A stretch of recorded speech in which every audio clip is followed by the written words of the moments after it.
Okay, ठीक है।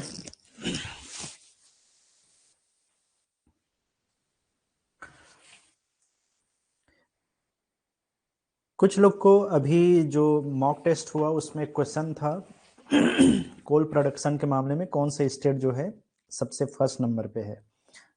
मैंने उस दिन क्लास में बताया था कि छत्तीसगढ़ जो है 2022-23 का जो इकोनॉमिक सर्वे है उसके अकॉर्डिंग फर्स्ट रैंक में है प्रोडक्शन के मामले में, ठीक है।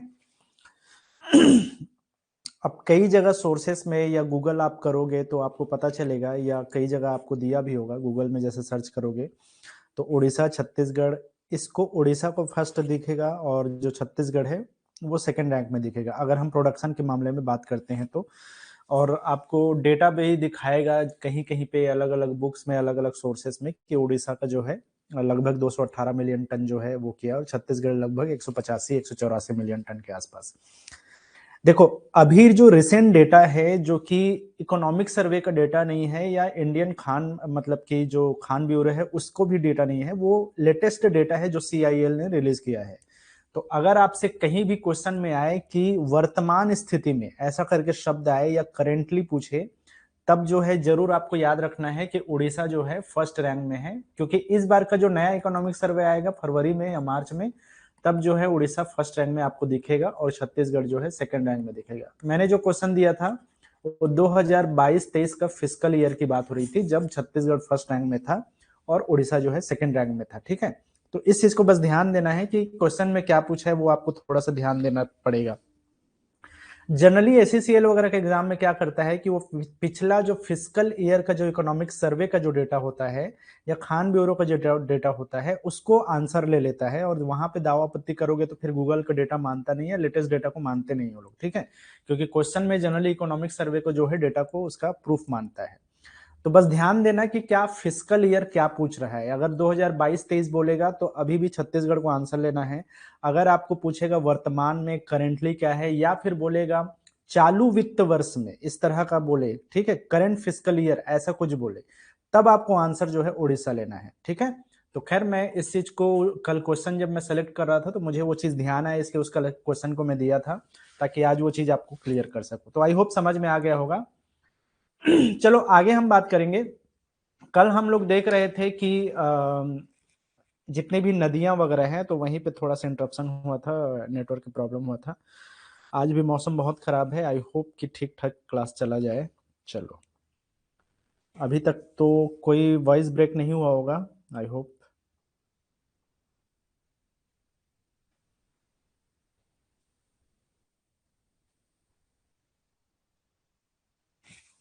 चलो आगे बढ़ते हैं।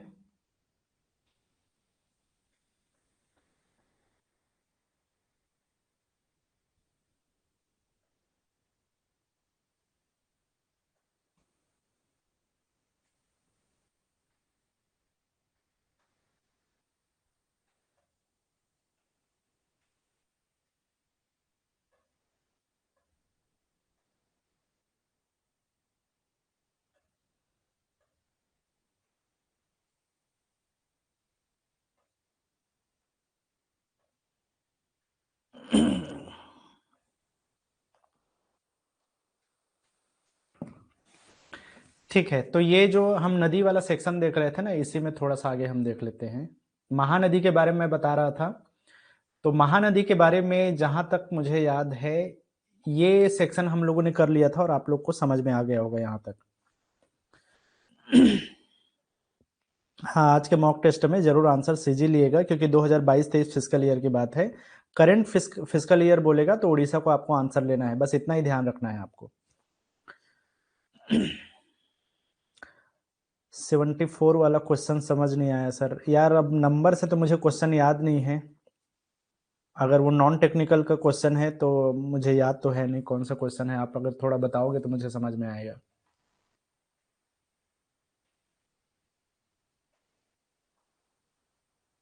ठीक है, तो मैं बता रहा था कि जो छत्तीसगढ़ की सबसे लंबी नदी है वो कौन सी है, महानदी है, जो कि छत्तीसगढ़ से होकर बहती है। और छत्तीसगढ़ में बहने वाली सबसे लंबी नदी जो है शिवनाथ नदी, मैंने यहां तक बताया था। यहाँ पे 3 संगम बनते हैं, हालांकि और भी संगम के बारे में थोड़ा सा भी और डिटेल में बता दूंगा। तो ये 3 संगमों के बारे में हम लोगों ने देखा था। आगे हम देखते हैं कि महानदी में यहाँ पे 3 जो मेजर प्रोजेक्ट्स चल रहे हैं छत्तीसगढ़ के महानदी में, उसमें से एक है रुद्री बैराज जो कि धमतरी में है, और 1912 में जो है इसको 1912 से 15 के बीच में जो है इसको बनाया गया था। सबसे पुराना बांध में से एक है रुद्री बैराज। ठीक है, तो ये कई बार पूछता है कि बताइए ये निम्नलिखित में से कौन सा ब्रिज है या कौन सा डैम है, कौन सा इरिगेशन प्रोजेक्ट है जो कि महानदी में है। तो महानदी के बारे में याद रखना है, रुद्री बैराज, दुधवा रिजर्वायर या दुधवा जलाशय इसको बोलते हैं, और गंगरेल डैम, ये तीनों फेमस हैं और तीनों का आपको नाम याद रखना है। एक धमतरी में है रुद्री बैराज जो सबसे पुराना डैम माना जाता है। दुधवा जो रिजर्वायर है ये कांकेर में है जो 1962 को बना था, और गंगरेल डैम है जो कि आज के डेट में सबसे बड़ा बांध माना जाता है छत्तीसगढ़ का, ये धमतरी में है 1979 में। हालांकि इसके अलावा भी जो आप लोगों ने सुना होगा हीराकुंड डैम के बारे में, तो ये जो हीराकुंड डैम है वो भी क्या है, इसी महानदी में ही स्थित है, जो कि 1948 में जो है इसका काम शुरू हुआ था और लगभग 58 के आसपास जो है 48 के शुरू हुआ था और 58 के आसपास जो है ये जो है बन के तैयार हुआ था। तो ये संबलपुर उड़ीसा में है और ये भारत का सबसे लंबा बांध माना जाता है। ठीक है,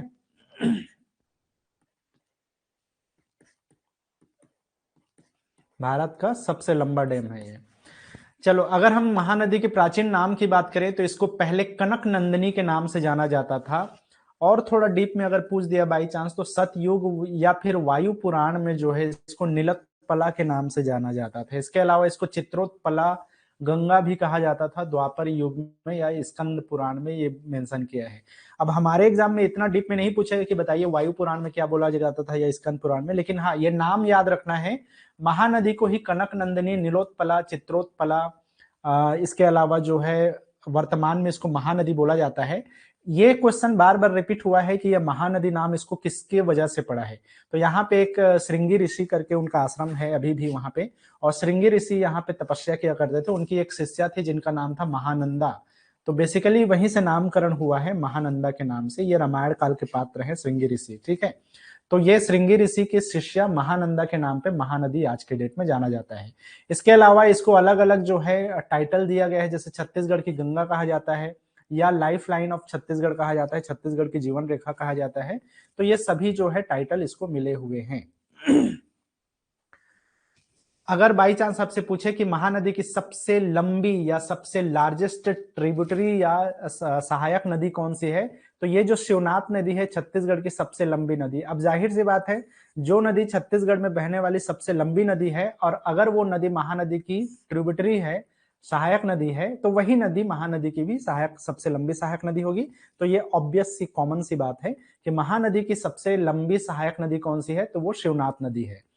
आपसे पूछा जा सकता है कि बताइए छत्तीसगढ़ की सबसे लंबी नदी किस नदी की सहायक नदी है, तो ये जो सबसे लंबी नदी है छत्तीसगढ़ की वो महानदी की सहायक नदी है, उसकी ट्रिब्यूटरी है। ठीक है, बेसिकली जो है शिवनाथ नदी किस में जाके मिलती है, महानदी में जाके मिलती है, और महानदी फिर उधर बंगाल की खाड़ी में जाकर के गिरती है। ठीक है,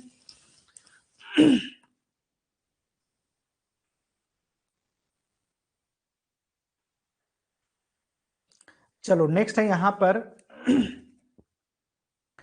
इसके और भी बहुत सारे ट्रिब्यूटरीज हैं ना, मतलब कि अगर हम महानदी की बात करें तो इसके ढेर सारे जो है इसके अलग अलग जो है दिशाओं से आकर के बहने वाली, जैसे कि अगर मैं बेसिकली कुछ कुछ का नाम ले दूं तो आप जैसे कि शिवनाथ नदी की ही बात कर रहा था, तो ये शिवनाथ जो है इसकी सहायक नदी है। अब ये जो है आप मान के चलो कि ये महानदी है, और महानदी की बहुत सारी ट्रिब्यूटरीज है, जैसे हसदेव नदी है इसकी। तो ये सब क्वेश्चन ऑलरेडी अलग अलग एग्जाम में पूछा हुआ है, व्यापम वगैरह के एग्जाम में पूछ लेता है, और इस तरह के टेक्निकल एग्जाम में भी ऐसे सिंपल क्वेश्चन जो है पूछ सकता है। इसके अलावा जो है मांड नदी इसकी सहायक नदी है। एक रायगढ़ में बहने वाली नदी है जिसको केलो नदी कहते हैं, वो यहाँ से होती है। और इसके अलावा जैसे छत्तीसगढ़ के जो राजकीय गीत है उसमें जो नदियां हैं, जिसमें से एक पैरी नदी है, वो इसकी सहायक नदी है। ठीक है, और जो जोक नदी शिवरी नारायण में जो इसके साथ में संगम बनाती है, वो जोक नदी भी जो है यहाँ से आकर, मतलब कि एक दक्षिण की तरफ से, और ये सारी नदियां उत्तर की तरफ से आकर के मिलती हैं। और भी ढेर सारी नदी है, जैसे सोंढूर नदी और लात नदी जो संगम बनाती है चंद्रपुर में, वो नदी भी यहाँ से आकर के मिलती है। ठीक है, तो ये कुछ नदियां हैं जो आप चाहो तो इसमें याद कर सकते हो। ये सब सहायक नदी, सबसे लंबी सहायक नदी शिवनाथ नदी है। उसके बाद सेकंड पोजीशन में हसदेव नदी की नंबर आता है, ठीक है। First second largest tributary.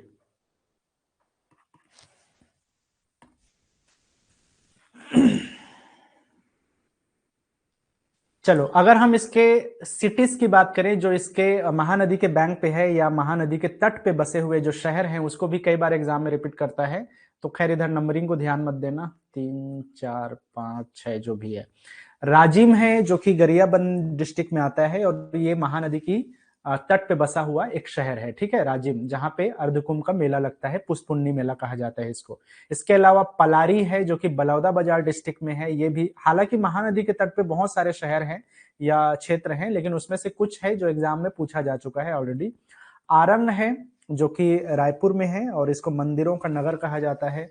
Shivri Narayan है, इसको गुप्त प्रयाग कहा जाता है और इसको तपोभूमि कहा जाता है इसको, एक्चुअल में शिवरी नारायण को। ये जांजगीर चांपा में है जहाँ पे सबरी माता का निवास स्थान माना जाता है, सबरी आश्रम है यहाँ पे, ठीक है। तो ये जांजगीर चांपा है और शिवरी नारायण बेसिकली रामायण काल का नगर माना जाता है।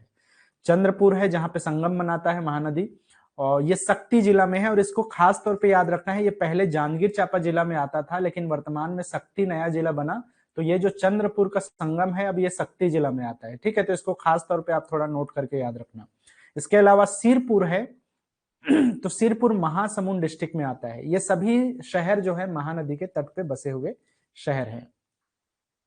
इसके अलावा अगर हम बात करें शिवनाथ नदी जो इसके सबसे लंबी सहायक नदी है, तो शिवनाथ नदी के बारे में आप थोड़ा सा यहाँ पे समझ सकते हो कि एक तो शिवनाथ नदी को पहले इसको शिवा नदी के नाम से जाना जाता था, शिवा नदी बोला जाता था, इसका एंशियंट नेम है ये।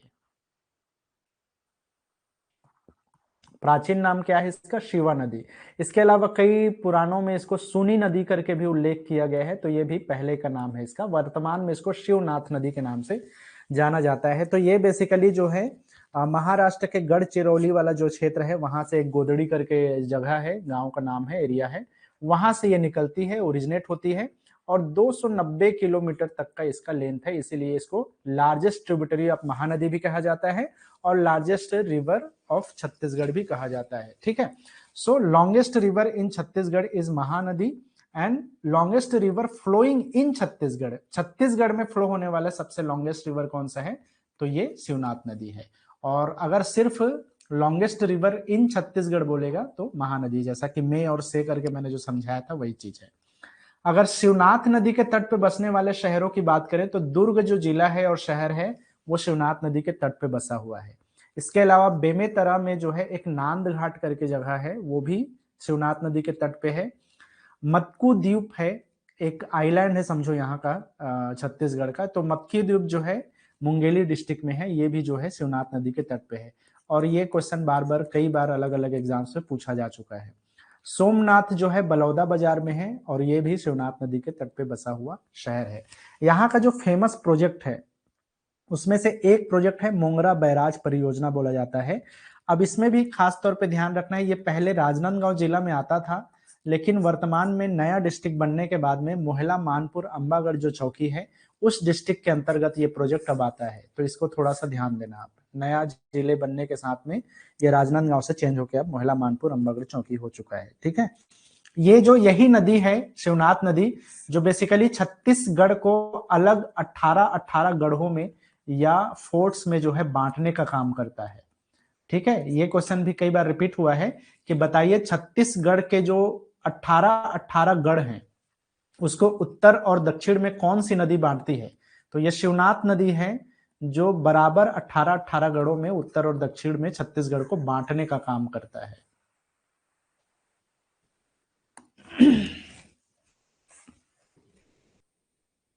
आगे चलते हैं। शिवनाथ नदी की भी हालांकि बहुत सारी सहायक नदी है, जैसे अगर हम बात करें जो राजकीय गीत में शामिल जो नदी का नाम है अरपा नदी, वो इसकी सहायक नदी है,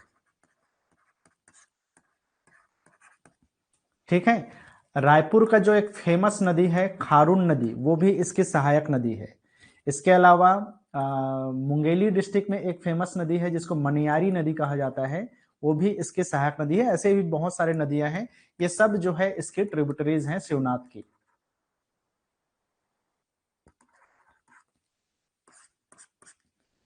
ठीक है, तो अरपा नदी किसकी सहायक नदी है? शिवनाथ की। और पैरी नदी किसकी? डायरेक्टली वो महानदी की सहायक नदी है। अब महानदी के बारे में तो बता ही चुका हूं, तो महानदी के बारे में हो गया। इंद्रावती नदी के बारे में बचा है, वो हम देख लेते हैं। चलो, उसके पहले एक हसदेव नदी है। तो हसदेव नदी को पहले हस्ती सोमा के नाम से जाना जाता था। इसको हस्ती सोमा बोलते थे प्राचीन टाइम में, इसको प्राचीन काल में हस्ती सोमा नदी बोला जाता था, या कई जगह इसको भी महानद करके बोला गया है। तो इसमें कंफ्यूज नहीं होना है, महानद अलग है जो हसदेव के पुराना नाम माना जाता है, और महानदी जो मेन हमारे यहाँ का नदी है वो तो है ही, जो वर्तमान में महानदी है। इसको पहले महानद के नाम से जाना जाता था। एक पहले पुराण था मत्स्य पुराण करके, उसमें ये नाम है। ठीक है, खैर हस्ती सोमा नाम जो है महाभारत वगैरह में उल्लेख किया गया है। इसका जो ओरिजिनेशन है वो देवगढ़ का जो हिल है, छत्तीसगढ़ में देवगढ़ हिल बोला जाता है, सोनहट पठार वाला एरिया वहां है। कोरिया और मध्य प्रदेश के बीच से ये निकलती है।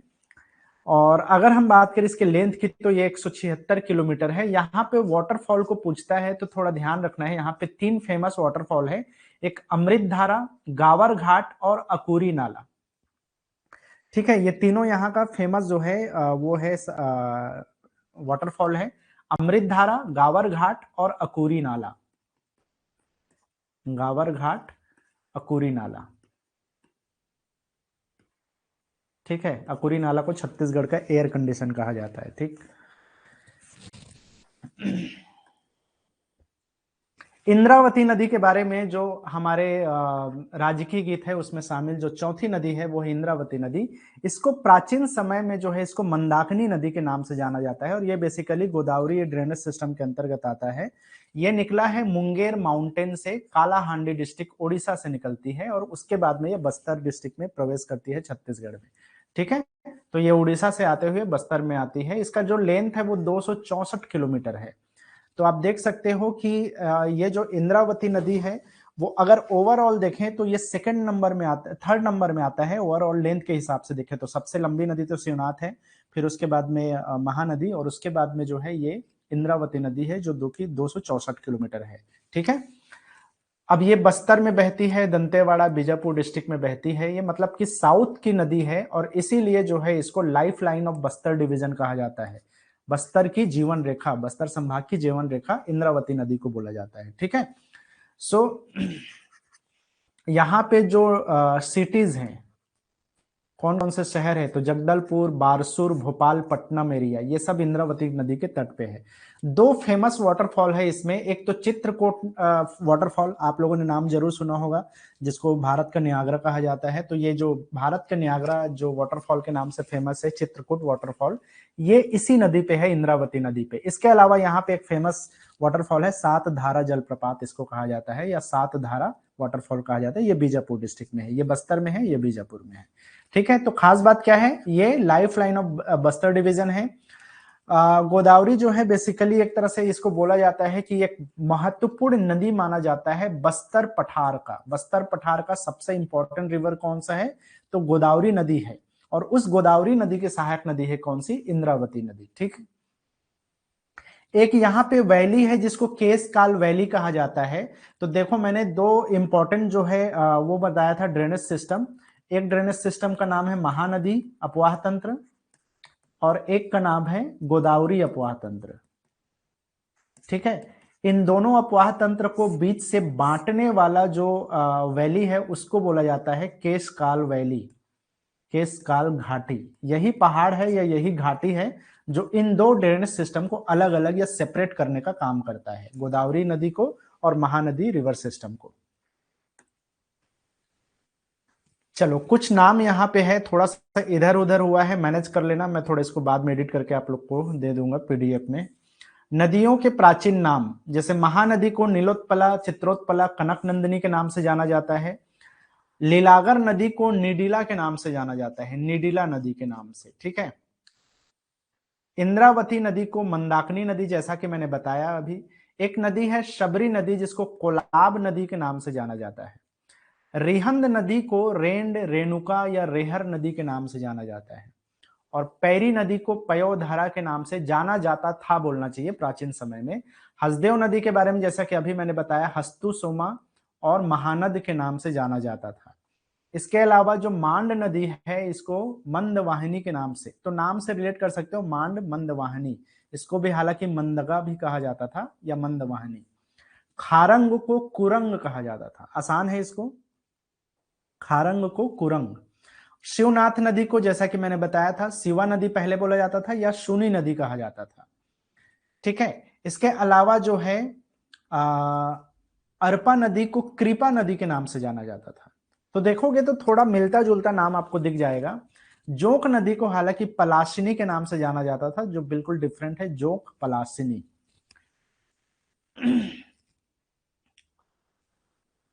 लाइफ लाइन रिवर किस नदी को कहां का लाइफ लाइन माना जाता है? तो जैसा कि मैंने कहा था महानदी को छत्तीसगढ़ की जीवन रेखा के नाम से जाना जाता है। पता नहीं यार, जब टाइप किया था तब तो सब ठीक था, अचानक से ये क्या हो गया। खैर चलो, महानदी को लाइफ लाइन ऑफ छत्तीसगढ़ के नाम से जाना जाता है। ठीक है, life line of Chhattisgarh. Rihand नदी को लाइफ लाइन ऑफ सरगुजा कहा जाता है। मतलब कि सरगुजा संभाग का लाइफ लाइन या जीवन रेखा कौन सी है? रिहंद नदी। केलो नदी जो है रायगढ़ का लाइफ लाइन या जीवन रेखा कहलाता है। अरपा नदी बिलासपुर का जीवन रेखा। हसदेव नदी चांपा डिस्ट्रिक्ट का जीवन रेखा। खारून नदी रायपुर की जीवन रेखा। और इंद्रावती नदी जो है बस्तर रीजन का या दंडकारण्य रीजन का जीवन रेखा है। तो ये सीधा सीधा वन लाइनर के फॉर्म में क्वेश्चन आता है कि किस नदी को कहां का जीवन रेखा कहा जाता है। ठीक है, महानदी छत्तीसगढ़ की, रिहंद सरगुजा की, केलो रायगढ़ की, अरपा बिलासपुर, हसदेव जो है चांपा का, खारून रायपुर और इंद्रावती बस्तर डिवीजन की जीवन रेखा।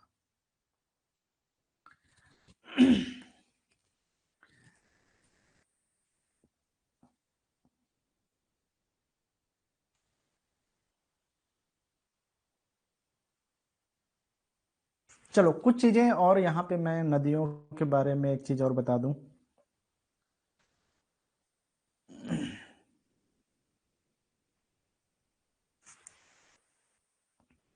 अभी रिसेंटली जो है करंट अफेयर्स की चीज है, इसको थोड़ा ध्यान रखना है। गरियाबंद में एक जगह है हथखोज। कहाँ है ये? गरियाबंद में।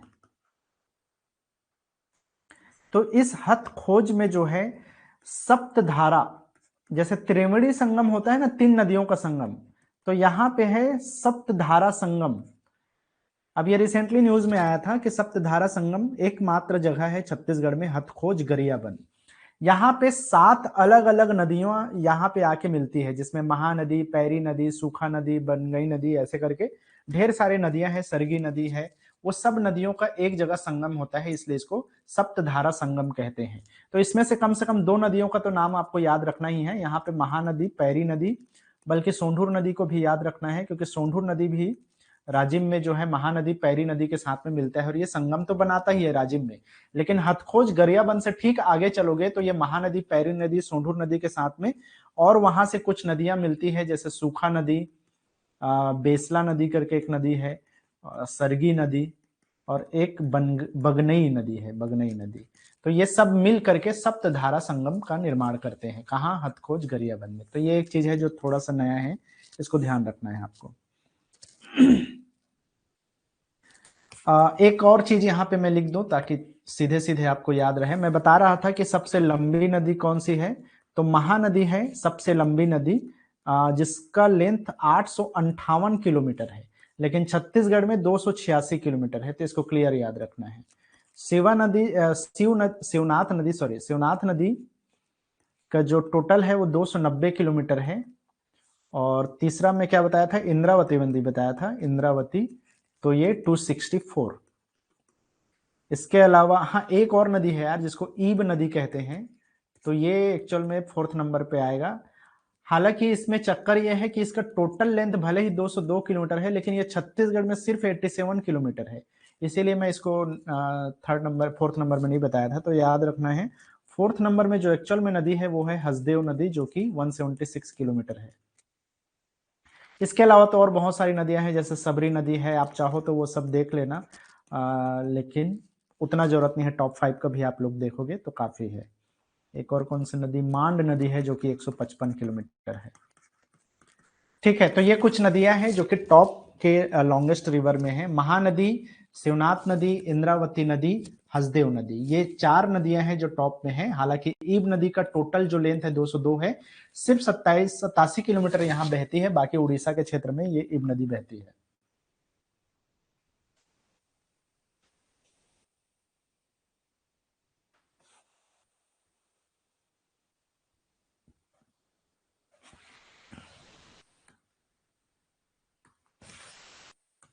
अगर हम छत्तीसगढ़ में फेमस वाटरफॉल की बात करें तो देखो, एक तो मैंने बताया था अमृत धारा, ठीक है, गावर घाट, और एक क्या बताया था, अकुरी नाला। ये तीनों जो है जलप्रपात जो है, आप अभी जब मैं हसदेव नदी पढ़ा रहा था तो उसमें आया है, और ये सभी जो है आपका एमसीपी डिस्ट्रिक्ट में है, मतलब मनेन्द्रगढ़, चिरमिरी और भरतपुर डिस्ट्रिक्ट में आता है, और ये तीनों फेमस है, ठीक है। इसके अलावा ढेर सारे हैं, लेकिन इन तीनों को आपको एक्चुअल में याद रखना है। इसके अलावा कई बार पूछ देता है एक जो सरभंजा जलप्रपात है छत्तीसगढ़ में, सरभंजा, ये जो है आपके सरगुजा डिस्ट्रिक्ट में है, इसको भी आप थोड़ा सा याद रख लेना। और हालांकि सरगुजा के मैन पार्ट इलाके में बहुत सारे जलप्रपात है यार, जैसे टाइगर पॉइंट, फिश पॉइंट, ये सब चीजें हैं जो इसी के अंतर्गत आता है। टाइगर पॉइंट, फिश पॉइंट, है ना, और बहुत सारे हैं, ये सब भी सरगुजा के अंतर्गत ही आता है। इसके अलावा अगर हम रानी दाह जलप्रपात, चलो उसको मैं अलग से मैं बताऊंगा थोड़ा सा, एक और है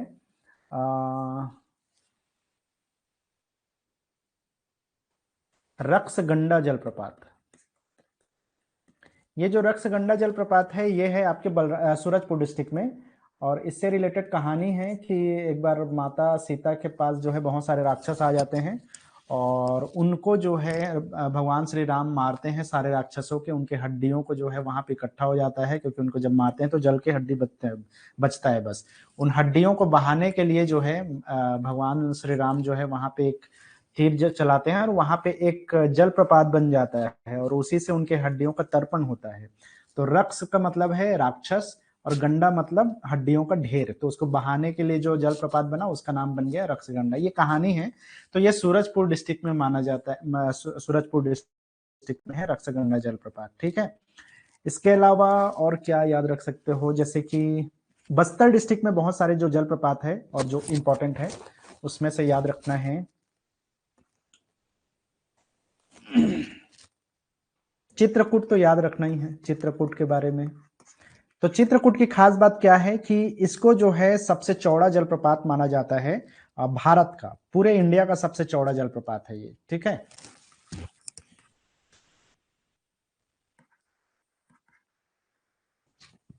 जो लगभग लगभग 980 फीट की जो है इसकी चौड़ाई मानी जाती है। अब कई बुक में अलग अलग डेटा देता है, लेकिन ये मान के चलो कि वाइडेस्ट है मतलब पूरे इंडिया में, और इसीलिए इसको भारत का नियाग्रा कहा जाता है, नियाग्रा फॉल कहा जाता है इसको भारत का।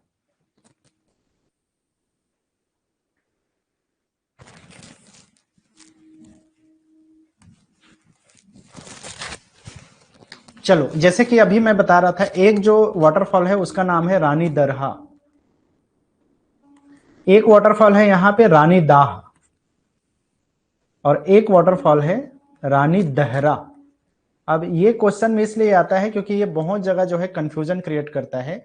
तो याद रखना है, रानी दरहा जलप्रपात जो है सुकमा डिस्ट्रिक्ट में है, एक नदी है यहाँ पे शबरी नदी करके, और रानी दाह जलप्रपात जो है वो जसपुर डिस्ट्रिक्ट में है यहाँ पे, और जो कि ईब नदी शायद बहती है वहां पे है, और रानी दहरा जो जलप्रपात है ये कबीर धाम में है। तो ये तीनों से रिलेटेड जो है क्वेश्चन अक्सर पूछता है, और तीनों जब क्वेश्चन पूछेगा तो तीनों डिस्ट्रिक्ट को दे देता है ताकि कंफ्यूजन क्रिएट हो। तो दरहा सुकमा में है, दाह जो है जसपुर में है, और दहरा, एक शब्द का फर्क है दरहा और दहरा में, तो दहरा जो है कबीर धाम में है। तो ये तीनों को लेकर के अक्सर कंफ्यूजन होता है।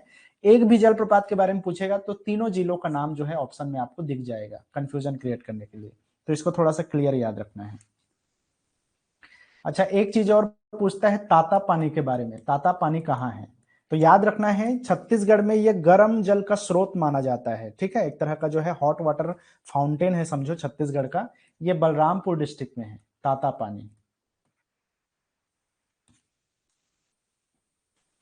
ठीक है। और अभी यही गर्म पानी से याद आया, एक आजकल ठंडा पानी न्यूज में रहा है। ठंडा पानी जो है एक वाटरफॉल है या छोटा सा फॉल है, एक्चुअल में ये राजनांदगांव में है। तो ये भी रिसेंटली किसी एग्जाम में पूछा था, ठंडा पानी कौन सा है। तो ताज़ा पानी सब पढ़ते ही हैं, ठंडा पानी आजकल पूछ रहा है, तो याद रखना है इसको, ठंडा पानी।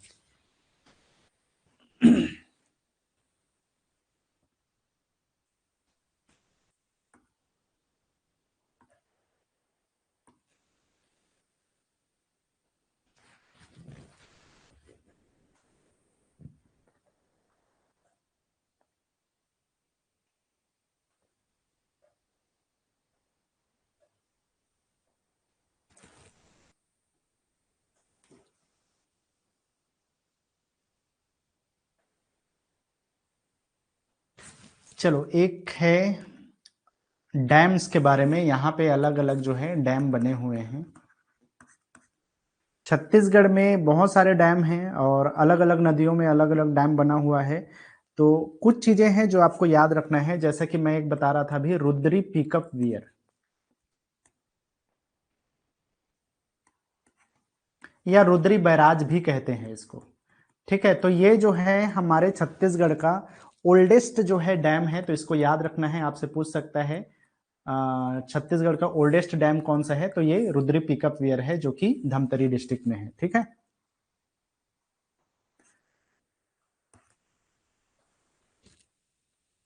ठीक, दूसरा है यहाँ पे मुरुम सिल्ली करके एक वो है, मुरुम सिल्ली। तो ये जो मुरुम सिल्ली डैम है, ये भी धमतरी डिस्ट्रिक्ट में ही है। और इसके बारे में खास चीज पे याद रखना है, ये देखो, ये महानदी में है, ये बेसिकली सिलियारी नदी में। तो सिल्ली से सिलियारी नदी याद रखना है, एक छोटी सी नदी है, महानदी की सहायक नदी। तो यहाँ पे है रुद्र पिकअप पीरियड, तो महानदी में है, या दोनों धमतरी में है। इसकी खास बात यह है कि ये भारत का या बल्कि एशिया का पहला साइफन डैम माना जाता है इसको, साइफन बांध। ठीक है, तो एक पहला टेक्नोलॉजी है जो जापानी टेक्नोलॉजी माना जाता है, और इसको एशिया का सॉरी ब्रिटिश टेक्नोलॉजी माना जाता है, जो पूरे एशिया में पहली बार यहाँ पे ब्रिटिश टाइम में 1923 में ये बना है, और ये 1915 में बना है। हालांकि ये बनना शुरू हुआ था 1912 को। तो सबसे ओल्डेस्ट है ये, और ये एशिया का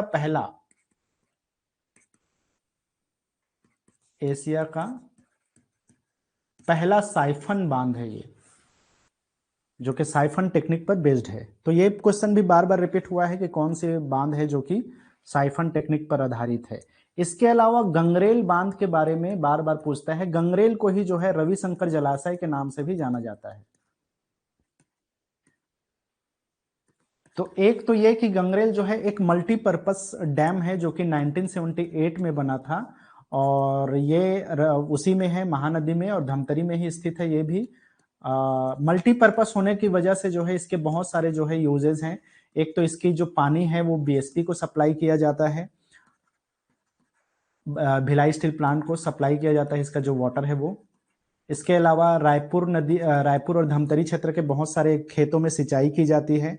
इलेक्ट्रिसिटी जनरेट किया जाता है, हाइड्रो पावर प्लांट है जहां पे 10 मेगावाट का जो है यहाँ पे पावर जनरेशन भी होता है। तो इसीलिए ये मल्टीपर्पज जो है कहलाता है, ये जो डैम है वो।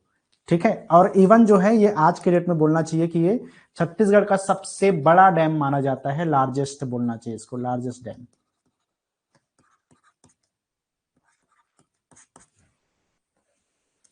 एक लास्ट इसमें याद रख सकते हो आप हसदेव डैम को, जो कि छत्तीसगढ़ का सबसे ऊंचा बांध है, तो उसको भी यहीं पे नोट कर लो। ये बांध के बारे में चारों में से, पांचों में से कुछ कुछ पूछ सकता है। हसदेव डैम,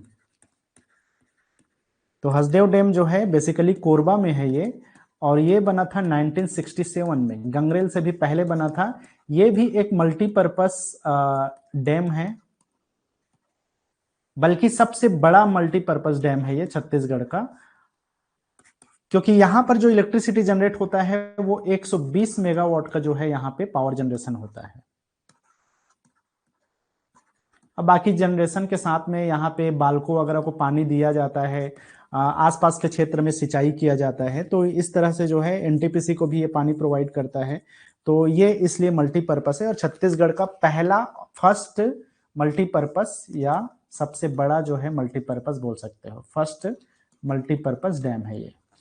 और इसकी खास बात यह है कि इसकी ऊंचाई जो है 87 मीटर की जो है इसकी ऊंचाई है, और ये बोल सकते हो छत्तीसगढ़ का सबसे ऊंचा बांध है ये, ठीक है।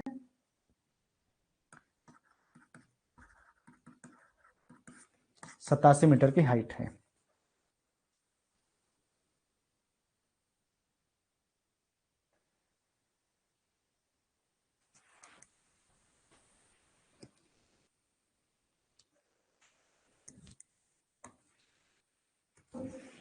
एक अभी परियोजना चल रहा है जिसको बोला जाता है बोध घाट परियोजना। तो ये जो बोध घाट परियोजना है ये बेसिकली दंतेवाड़ा डिस्ट्रिक्ट में है। बारसूर करके जगह का नाम है, बारसूर दंतेवाड़ा डिस्ट्रिक्ट में पड़ता है ये कौन सी नदी में है? ये इंद्रावती नदी में बना हुआ एक परियोजना है। अब इसमें जो है बहुत सारा, जो एक तरह से बोलना चाहिए कि इसके जल के बंटवारे को लेकर के उड़ीसा के साथ में, मध्य प्रदेश के साथ में हमेशा विवाद रहा है छत्तीसगढ़ का, ठीक है। लेकिन रिसेंटली इसमें बहुत सारे पर्यावरण को लेकर के भी प्रॉब्लम हुआ था, तो वन संरक्षण अधिनियम जो 1980 है उसको लेकर के भी बहुत सारे प्रॉब्लम्स हुए थे। लेकिन फाइनली जो है इसको हरी झंडी मिली है और अभी जो है इसका काम चला है समझो। और इसमें जो है बोलना चाहिए कि ये पूछ देता है कि ये किससे कौन कौन से जिले को पानी का एक लाभ मिलेगा। तो इसमें याद रखना है दंतेवाड़ा के साथ ही साथ सुकमा को और बीजापुर को। तो पूछेगा क्या, बताइए कि बोध घाट परियोजना कहाँ है? तो दंतेवाड़ा, बारसूर, छत्तीसगढ़ में। कौन सी नदी में है पूछेगा तो इंद्रावती नदी। कौन कौन से लाभान्वित जिले हैं, कौन कौन से बेनिफिशियरी डिस्ट्रिक्ट है? तो दंतेवाड़ा, सुकमा और बीजापुर। किन राज्यों के बीच में विवाद था? तो एमपी प्लस ओडिशा और छत्तीसगढ़ के साथ में, मतलब छत्तीसगढ़ का विवाद इसके जल बंटवारे को लेकर मध्य प्रदेश और उड़ीसा के साथ में इसका विवाद रहा है, ठीक है। अब बाद में जो है यहाँ पे अब इलेक्ट्रिसिटी जनरेशन का भी काम शुरू हो गया है। 300 मेगावाट का जो है यहाँ पे इलेक्ट्रिसिटी या पावर जनरेशन हाइड्रो पावर के थ्रू जो है बनने है, ठीक है। हालांकि पहले 500 मेगावाट था, लेकिन अभी फिलहाल इसका टारगेट जो है 300 मेगावाट है। तो ये कुछ चीजें यहाँ पे बोध घाट परियोजना के बारे में आपको याद रखना है।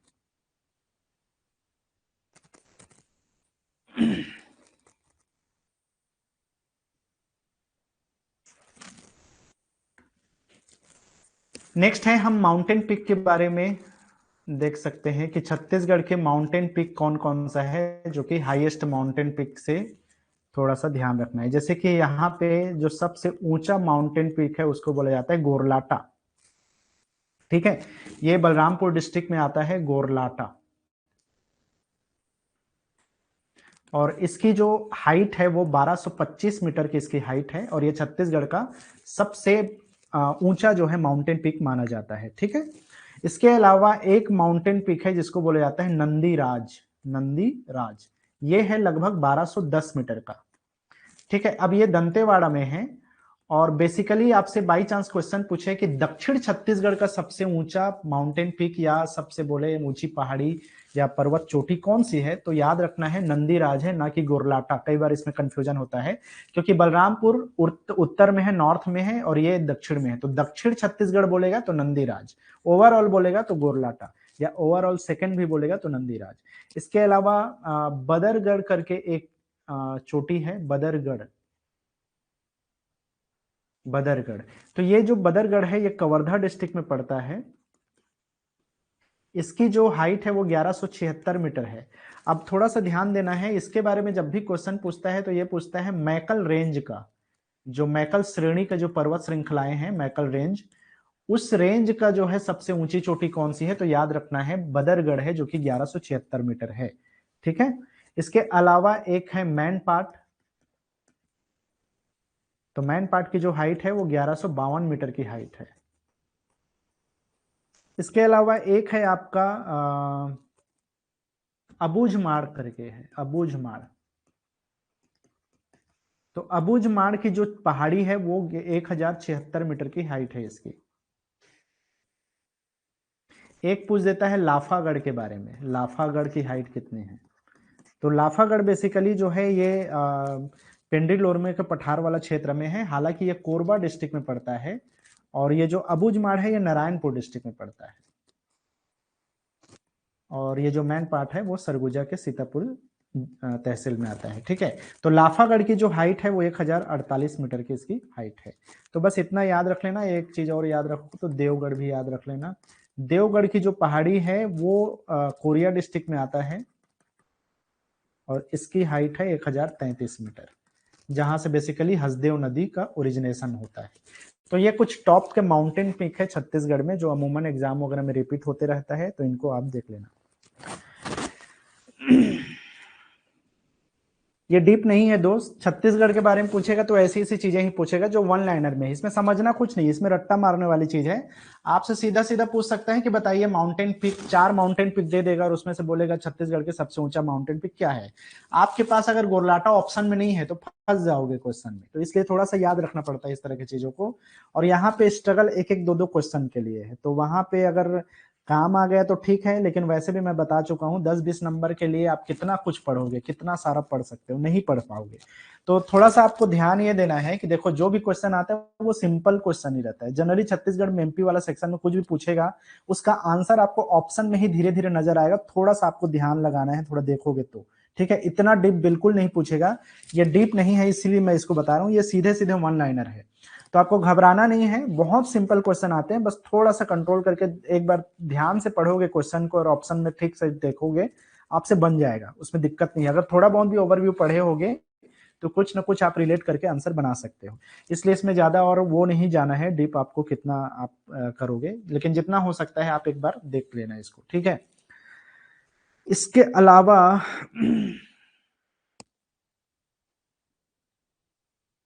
चलो एक बार उसको देख लेते हैं, टाइगर रिजर्व्स वगैरह के बारे में, नेशनल पार्क को हम छत्तीसगढ़ का थोड़ा सा डिस्कस कर लेते हैं, ठीक है।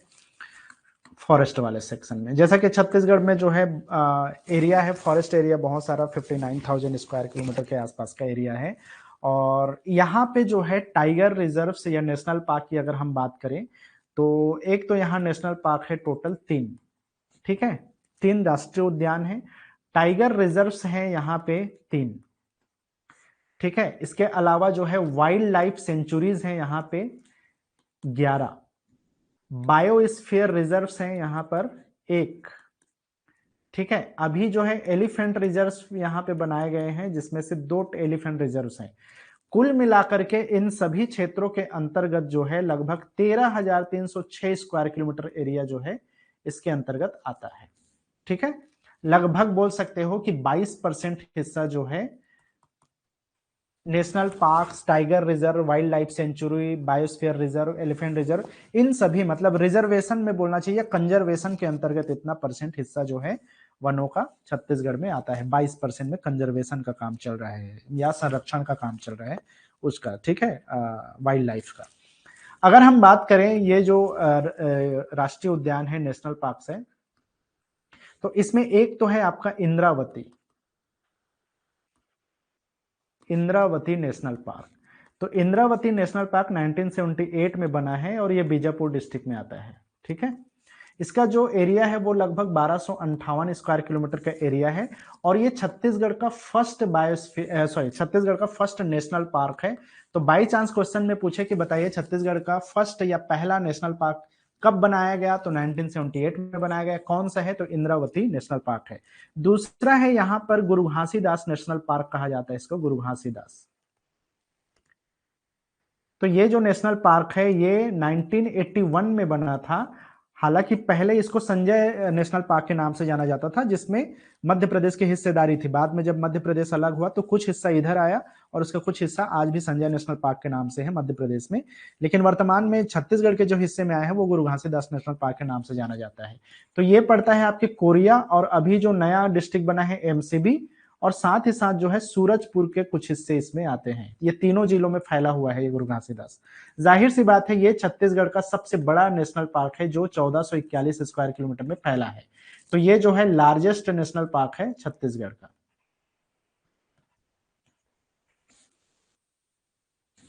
ठीक है, पुराना नाम पूछ देगा तो याद रखना है संजय नेशनल पार्क के नाम से या संजय गांधी नेशनल पार्क के नाम से इसको पहले जाना जाता था। इसके अलावा यहां पे है कांगेर वैली नेशनल पार्क। तो ये जो कांगेर वैली नेशनल पार्क है ये बना है 1982 में, और ये लेटेस्ट नेशनल पार्क मान सकते हो क्योंकि ये 82 में है, उसके बाद से और कोई नेशनल पार्क यहाँ बना नहीं है। साथ ही साथ ये सबसे छोटा नेशनल पार्क है छत्तीसगढ़ का, जो कि सिर्फ 200 स्क्वायर किलोमीटर में है। तो ये जो है smallest national park of Chhattisgarh है ये। ठीक है, तो देख लो अब तीनों चीजों में क्या क्या याद रखना। इंद्रावती फर्स्ट हो गया, गुरु घासीदास सबसे बड़ा, और अगर हम कांगेर वैली बताएं तो ये लेटेस्ट भी है और स्मॉलेस्ट नेशनल पार्क है जो कि 200 स्क्वायर किलोमीटर में ये फैला हुआ है। तो बस इतना ही चीज इसमें याद रखना है। और भी हालांकि ढेर सारे चीजें हैं इनके बारे में, लेकिन इससे ज्यादा और नहीं पूछेगा, तो इतना मैं आपको बेसिक चीज है, इतना आपको याद रखना है। चलो अगर हम बात करें कि टाइगर रिजर्व यहाँ पे कितने हैं,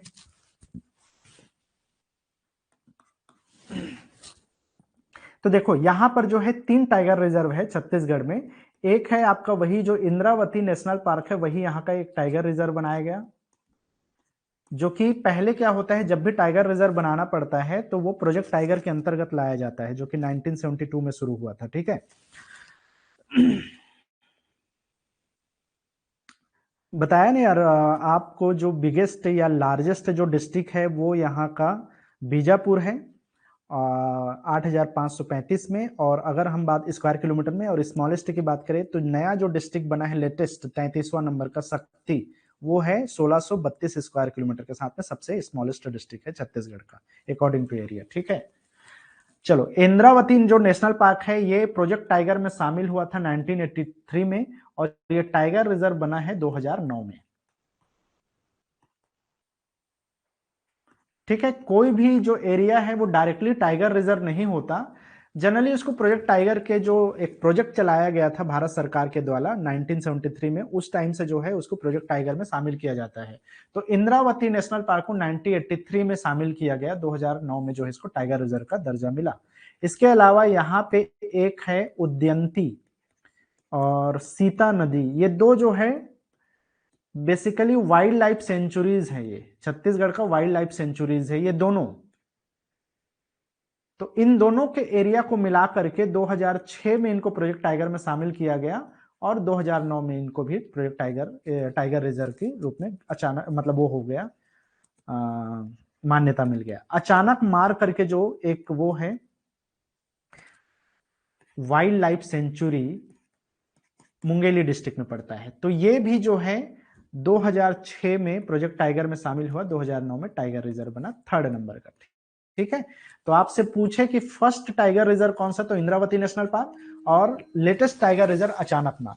अभी जो गुरु घासीदास नेशनल पार्क है, जो 2nd नंबर का ये नेशनल पार्क था ना, ये वाला, इसको अभी टाइगर रिजर्व बनाने की घोषणा की गई थी, लेकिन वो बन नहीं पाया, तो ये वर्तमान में नहीं है। इसको लेकर के बहुत सारे विवाद शुरू हुए हैं, तो इसलिए जो है अभी इसको रोक दिया गया है, नेशनल टाइगर रिजर्व नहीं बनाया गया है। अदरवाइज ये हमारा चौथा टाइगर रिजर्व होने वाला था, लेकिन फिलहाल 3 ही टाइगर रिजर्व है छत्तीसगढ़ में। राजनांदगांव में कंफ्यूजन, राजनांदगांव अब छोटा हो गया है दोस्त, क्योंकि राजनांदगांव का एरिया जो है और 2 जिलों में बढ़ गया है। जो नए जिले बने हैं मोहिला मानपुर और जो खैरागढ़ वाला, उसमें वो हो गया है। अदरवाइज राजनांदगांव जो जिला था वो बड़ा था पहले। ठीक है, तो अब वो छोटा हो चुका है।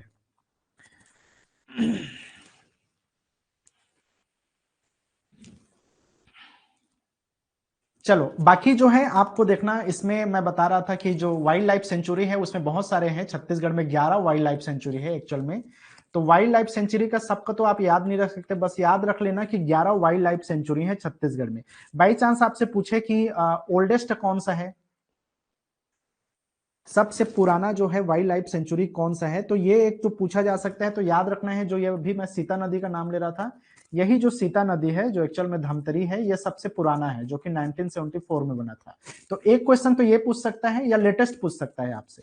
ठीक है, तो लेटेस्ट में याद रखना है आपको भोरम देव का नाम, ये लेटेस्ट है। ठीक है, लार्जेस्ट भी पूछ सकता है, स्मॉलेस्ट भी पूछ सकता है। तो लार्जेस्ट में आपको याद रखना है एक तमोर पिंगला करके जो है अभ्यारण्य है, वो सबसे बड़ा है, जिसका लगभग लगभग 608 स्क्वायर किलोमीटर का इसका एरिया है। ठीक है, ये कहां पड़ता है, ये सूरजपुर में पड़ता है। और अगर हम बात करें सबसे छोटा नेशनल पार्क कौन सा है, तो इसके लिए आपको याद रखना है, बादल खोल करके एक जगह है, अभ्यारण्य है बादल खोल, ये जसपुर डिस्ट्रिक्ट में पड़ता है और ये सबसे छोटा है, जिसका एरिया लगभग लगभग जो है 105 स्क्वायर किलोमीटर का एरिया है। तो ये बस 4 चीजें आप वाइल्ड लाइफ सेंचुरी में याद रख सकते हो। एमपी में टोटल डिस्ट्रिक्ट 55, ठीक है, 55 है।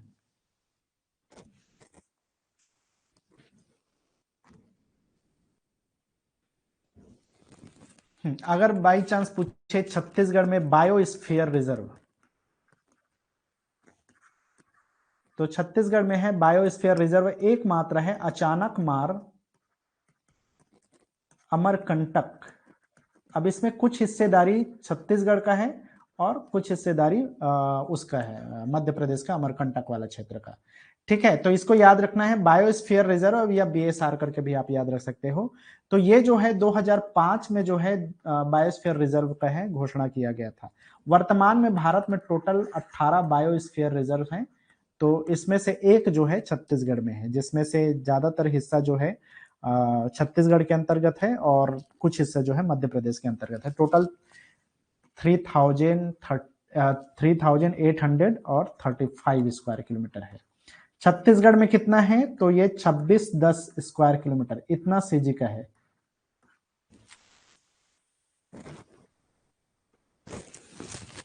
ठीक है, तो एकमात्र बायोस्फीयर रिजर्व अचानकमार अमरकंटक क्षेत्र में है और ये जो है भारत मतलब कि भारत का 14वें नंबर का माना जाता है, टोटल 18 है।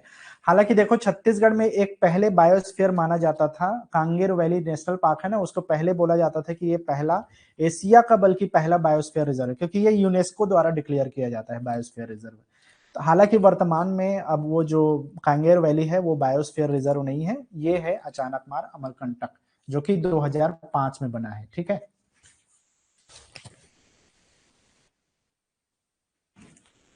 इसके अलावा मैं एलिफेंट रिजर्व की बात कर रहा था, अभी न्यूज में रहा है एलिफेंट रिजर्व।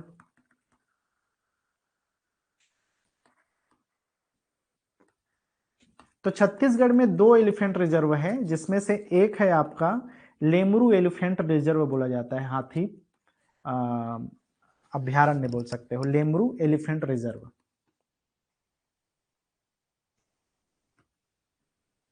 ये कहाँ पे है, तो ये कोरबा डिस्ट्रिक्ट में है और हालांकि इसमें कटघोरा धर्मजयगढ़ वाला क्षेत्र भी आता है, रायगढ़ डिस्ट्रिक्ट का भी कुछ हिस्सा आता है, लेकिन मेन एरिया जो है कोरबा है इसमें, ठीक है। और ये जो है अभी इसका घोषणा हुआ है 15 अगस्त 2019 को, ये तब से जो है घोषित किया गया है हाथियों के संरक्षण के लिए, ठीक है। और इसका हालांकि इसमें बहुत सारा विवाद भी हुआ था, लेकिन फिलहाल ये है। इसके अलावा एलिफेंट रिजर्व में जो ये तो हो गया फर्स्ट, और एक है सरगुजा जसपुर हाथी रिजर्व इसको कहा जाता है, तो ये सेकंड नंबर का एलिफेंट रिजर्व है, जो बेसिकली बलरामपुर सूरजपुर एरिया में आता है। ये बलरामपुर, सूरजपुर और जसपुर तीनों जिलों में फैला हुआ है इसका एरिया। तो ये दूसरा एलिफेंट रिजर्व है छत्तीसगढ़ का।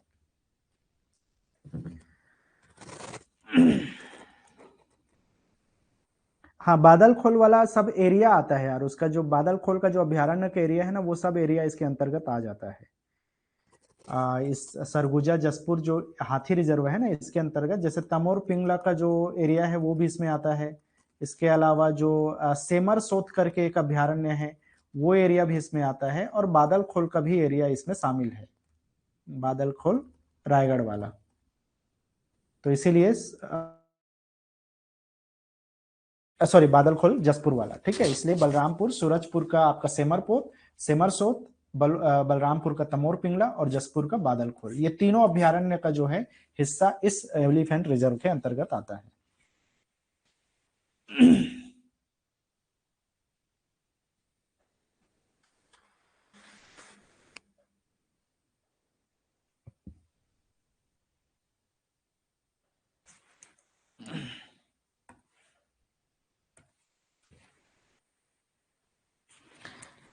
चलो, अगर हम बात करें जंगल सफारी की, छत्तीसगढ़ में जंगल सफारी की बात करें तो एक तो है आपका एशिया का सबसे बड़ा मानव निर्मित जंगल सफारी, इसको माना जाता रहा है। एक नवा रायपुर में तूता करके जगह है, तूता, ये गांव का नाम है, तूता ग्राम करके याद रख सकते हो, नवा रायपुर में।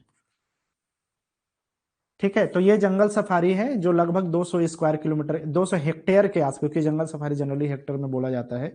तो ये जंगल सफारी है जो बेसिकली मानव निर्मित जंगल सफारी है, मानव के द्वारा बनाया गया जंगल एक तरह से बनाया गया है ये। ठीक है, इसके अलावा और जंगल सफारी अभी जो है एक तरह से प्रपोज किया गया है। तो मैं भी आपसे क्वेश्चन पूछ दे करंट अफेयर्स के सेक्शन में कि छत्तीसगढ़ का जो सेकेंड जंगल सफारी है वो कहाँ पे प्रस्तावित है, तो एक जगह का नाम याद रखना है, रामचुआ। ये करंट अफेयर्स का है इसलिए मैं बता रहा हूं। रामचुआ हरमो करके जगह है कवर्धा में। ठीक है, तो ये जो रामचुआ है ये लगभग 191 हेक्टेयर के क्षेत्र में फैला हुआ है। तो बोल सकते हो कि सेकंड जंगल सफारी कहाँ प्रस्तावित है, तो ये प्रस्तावित है कवर्धा में, प्रपोज किया गया है, आगे चल के ये बनेगा। ठीक है, इसके अलावा ये भी बोला जा रहा है कि अब मानव निर्मित जंगल की बात हो रही है, ये जंगल सफारी है मानव निर्मित जंगल, मतलब एक्चुअल में जो जंगल होता है ना उस टाइप से मानवों के द्वारा इसको एस्टैब्लिश किया जाएगा। तो ये एशिया का पहला होगा ये भी, और ये भी प्रस्तावित है, प्रपोज्ड है, अभी अभी तक बना नहीं है। तो क्वेश्चन आपसे पूछा जा सकता है कि ये कहाँ बनने वाला है, ये चीज बन सकता है। तो दुर्ग डिस्ट्रिक्ट में पड़ने वाला है, दुर्ग डिस्ट्रिक्ट में बनने वाला है। वहां पर पहले एक चूने का खदान एरिया है, नंदिनी खुंदिनी करके एरिया है, वहां का खाली पड़ा हुआ जो मैदान है, उस पूरे मैदान के क्षेत्र में लगभग 885 एकड़ का जगह है, उसमें 3 सालों के अंदर में ये बनाया जाएगा, ऐसा बोला जा रहा है, एशिया का पहला। तो ये भी करंट अफेयर्स है और इसको प्रपोज किया गया है, थोड़ा सा यूनिक चीज है, तो इसको याद रखना है। तो एक जंगल सफारी तो बना हुआ है हमारे यहाँ छत्तीसगढ़ के नवा रायपुर में, तूता गांव में। सेकंड प्रस्तावित है रामचुआ कवर्धा में, और एक मानव निर्मित जंगल प्रस्तावित है, एशिया का जो पहला होगा दुर्ग के नंदिनी एरिया में, नंदिनी एरिया में।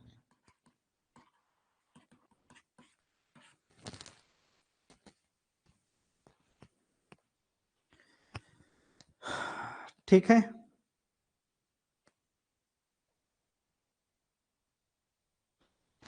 मगरमच्छ संरक्षण कितने, देखो यार मगरमच्छ संरक्षण की अगर हम बात करें तो एक तो यहाँ पे है कोटमी सोनार कर जगह है, कोटमी सोनार। तो ये मगरमच्छ संरक्षण वाला रिजर्व एरिया है, या जो क्रोकोडाइल रिजर्व बोला जाता है इसको।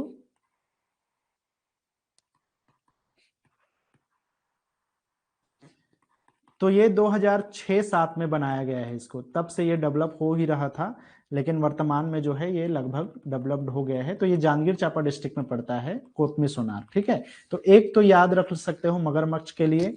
और एक अभी है जो कि नेचुरल तौर पे जहां पे पाया जाता है, अगर मगरमच्छ संरक्षण की बात करें तो अगर हम नेचुरली इसका संरक्षण कहाँ पे हो रहा है, तो नेचुरली कंजर्वेशन के मामले में प्राकृतिक तौर पर इसका जो संरक्षण हो रहा है वो है आपका वही कांगेर वैली नेशनल पार्क। ठीक है, यहां पे हो रहा है ये। ठीक है, इसके अलावा जाटलूर करके एक नदी है, जाटलूर रिवर बोला जाता है इसको, जाटलूर रिवर। तो जाटलूर रिवर में भी पाया जाता है, जो कि नारायणपुर में है। यहां पर भी जो है प्राकृतिक रूप से मगरमच्छ का निवास माना जाता है इस क्षेत्र को। ठीक है, इसके अलावा अभी एक जगह है जो न्यूज में रहा है, विंता मिचनार बोला जाता है इसको, विंता मिचनार। ये करंट अफेयर्स का पोर्शन है जो कि बस्तर के क्षेत्र में है, और ये माना गया है कि यहाँ भी प्राकृतिक रूप से उनका निवास स्थल है जो मगरमच्छ के, और आगे इसको और बेहतर तरीके से जो है इसको एक्सप्लोर किया जा सकता है, विंता मिचनार। तो ये थोड़ा सा करंट अफेयर्स वाला सेक्शन है, तो इसको अलग से याद रखना। तो कौन कौन सा, कोटमी सोनार नेचुरली कंजर्वेशन के मामले में, एक तो है कांगेर वैली, और ये प्राकृतिक नहीं है ना, कोटमी सोनार को जो है एक तरह से बोलना चाहिए आर्टिफिशियली उसको बनाया गया है रिजर्वेशन, मतलब कंजर्वेशन के लिए। और ये नेचुरली कंजर्वेशन की बात करें तो कांगर वैली में है, जाटलूर में है, और ये अब तीसरा क्षेत्र है विंता मिचनार जो कि बस्तर का एरिया है।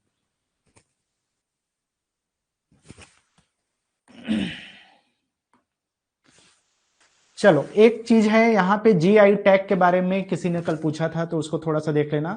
भारत में अभी के डेट में 7 ऐसे प्रोडक्ट्स हैं जिसको जीआई टैग मिला हुआ है। ठीक है, तो ये जो जीआई टैग है वो बेसिकली ऐसी चीजों को दिया जाता है जो किसी भी एक एरिया में ही पाया जाता है और किसी एरिया में जो है नहीं पाया जाता, ठीक है। तो इसलिए जो है इसको थोड़ा सा ध्यान रखना है आपको।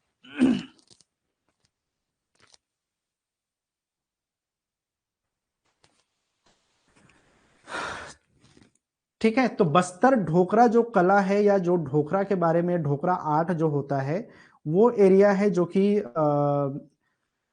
क्या बोल रहे हैं यार, भैंसा दरहा नाम, अच्छा हाँ यार नाम बोलना भूल गए क्या, ये जो कांगेर वैली है ना, ये भैंसा दरहा ही है एक्चुअल में। चलो ठीक, अच्छा याद दिलाए। ये जो कांगेर वैली नेशनल पार्क है, इसका एक्चुअल में जो एरिया का नाम है वो भैंसा दरहा ही बोला जाता है। एक दरहा टाइप का है, मतलब कि छोटा सा नाला टाइप का एरिया है जहाँ पे प्राकृतिक रूप से मगरमच्छ पाए जाते हैं, ठीक है। तो ये भैंसा दरहा नाम का एक तरह से बोलना चाहिए, वो कांगेर नदी का, यहाँ पे एक नदी गुजरती है कांगेर नदी, उसी से बना हुआ एक दरहा है, यहाँ पे भैंसा दरहा बोला जाता है, स्थान का नाम है समझो। तो वहीं पे ये मगरमच्छ वहां पे मिलते हैं नेचुरली। तो ठीक है, इसको याद रख लेना, कांगेर वैली के भैंसा दरहा।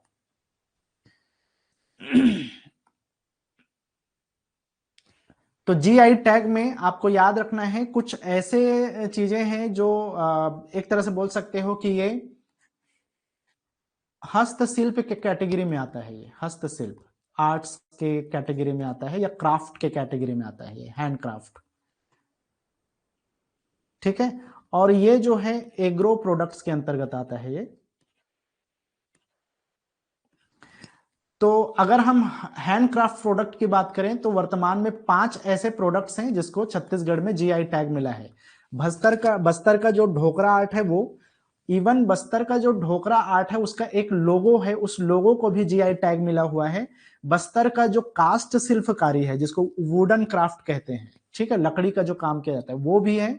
बस्तर का जो आयरन क्राफ्ट है, ठीक है, तो आयरन के जो हस्तशिल्पकारी है उसको, और चांपा के क्षेत्र में जो सिल्क और साड़ी के जो कपड़े बनाए जाते हैं उसको जो है यहाँ का जीआई टैग मिला हुआ है। साथ ही साथ यहाँ पे 2 ऐसे प्रोडक्ट हैं जो एग्रीकल्चरल प्रोडक्ट है, जो अभी वर्तमान में 2023 में न्यूज में रहा है। नगरी दुबराज, धमतरी क्षेत्र में स्पेशली ये नगरी दुबराज का चावल पाया जाता है, या धान का एक वेराइटी समझो। इसके अलावा जीरा फुल का जो वेराइटी है ये क्षेत्र में पाया जाता है, और इन दोनों जो है एग्रो प्रोडक्ट को भी जो है जीआई टैग मिला हुआ है, ठीक है। तो आप ये चारों पांचों को तो भले ही भूल जाओ, लेकिन ये दोनों का नाम आपको याद रखना, जीरा फुल और नगरी दुबराज, ठीक है। एक तरह का धान या चावल का ये वेराइटी है।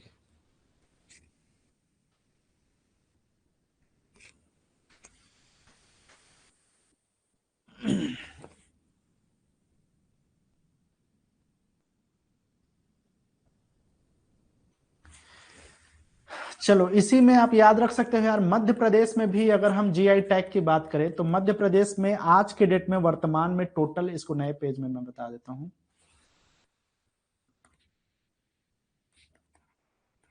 मध्य प्रदेश में टोटल 18 ऐसे प्रोडक्ट्स हैं या 18 अलग अलग उत्पाद हैं जिसको जीआई टैग मिला हुआ है। अब 18 के 18 तो आप याद नहीं रख सकते, पहले ये 9 था, 9 प्रोडक्ट थे, लेकिन अभी 2023 में कुल मिलाकर के 9 नए प्रोडक्ट्स को जो है अभी मिला है वो जीआई टैग। तो 9 तो टोटल 2023 में ही 9 को मिल गया है एक साथ, ठीक है। अब इसमें क्या चीजें याद रख सकते हो? हाँ, एक तो सुंदरजा आम का नाम आपको याद रखना है, सुंदरजा आम, ये वहां का आम है जो कि फेमस है, रीवा के क्षेत्र में ये पाया जाता है, ठीक है। तो एक तो ये आप याद रख सकते हो, 2023 में ही मिला है इसको। और क्या है, गोंडी चित्रकला वहां का फेमस है, गोंडी चित्रकला जो गोंड पेंटिंग है वो यहाँ का फेमस है, मध्य प्रदेश का, जो कि स्पेशली जो अनूपपुर और डिंडोरी वाला इलाका है ना, उस क्षेत्र में ये फेमस है गोंडी चित्रकला। इसके अलावा वहां भी लौह शिल्प वगैरह को मिला है इस बार। ग्वालियर का जो कालीन है वो बड़ा फेमस है, ग्वालियर का कालीन। तो ये जो ग्वालियर कालीन, इसको भी 2023 में मिला है जीआई टैग, ग्वालियर कालीन को। तो कहाँ है, तो ग्वालियर कालीन नाम से क्लियर है यार, ग्वालियर में ही पाया जाता है, ठीक है। इसके अलावा सरबती गेहूं, वहां का जो एग्रो प्रोडक्ट है उसमें सरबती गेहूं को इस बार जो है जीआई टैग मिला है, जो बेसिकली विदिशा वाले क्षेत्र में पाया जाता है। और क्या चीज बच गया, कुछ याद तो अभी खैर, और भी ढेर सारी चीजें हैं यार। मुरैना का जो गजक मिठाई है, वो भी अभी जीआई टैग मिला है। मुरैना का जो गजक है, एक तरह का मिठाई है शायद, तो ये जो है यहाँ का फेमस है। तो ये कुछ नाम आप याद रख सकते हो। टोटल 2023 में कितने जीआई टैग? 9 जीआई टैग, और टोटल अब हो जाता है 18, जिसमें से ये 4-5 आप थोड़ा सा याद रख सकते हो। नदी के बारे में किसका यार? मध्य प्रदेश की नदियों के बारे में बोल रहे हो क्या?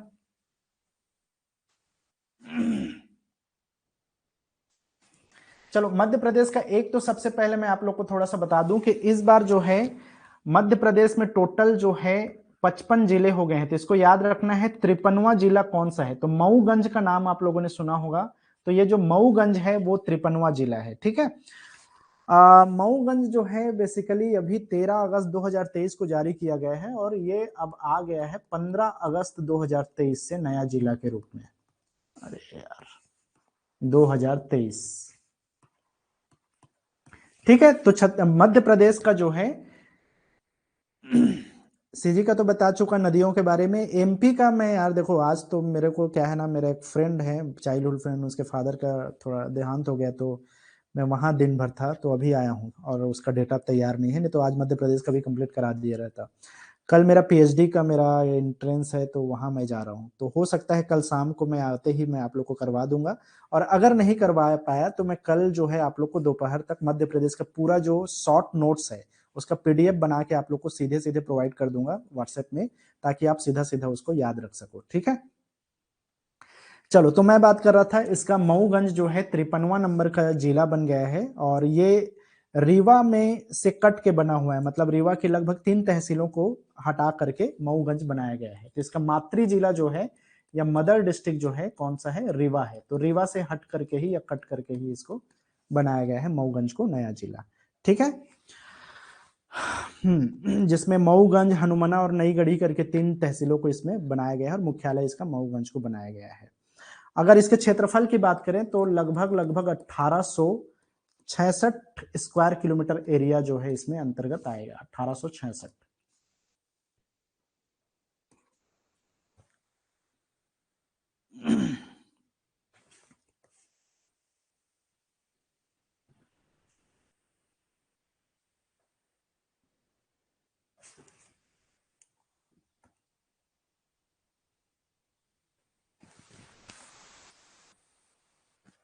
चलो, 54 नंबर का जो जिला है वो कौन सा है? पांढुर्ना जिला है। 44 नंबर का जो डिस्ट्रिक्ट है वो है पांढुर्ना।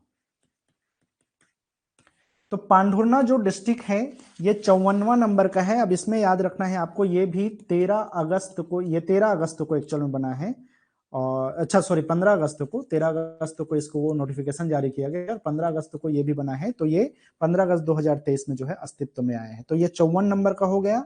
और बेसिकली जो, एक सेकंड यार, ठीक, सॉरी सॉरी, 5 अक्टूबर को जो है इसका वो किया गया, तो इसको थोड़ा सा, 5 अक्टूबर 2023। ठीक है। पांढुर्ना जो है छिंदवाड़ा से अलग हुआ है, तो इसका जो मदर डिस्ट्रिक्ट है वो है मातृ जिला छिंदवाड़ा है।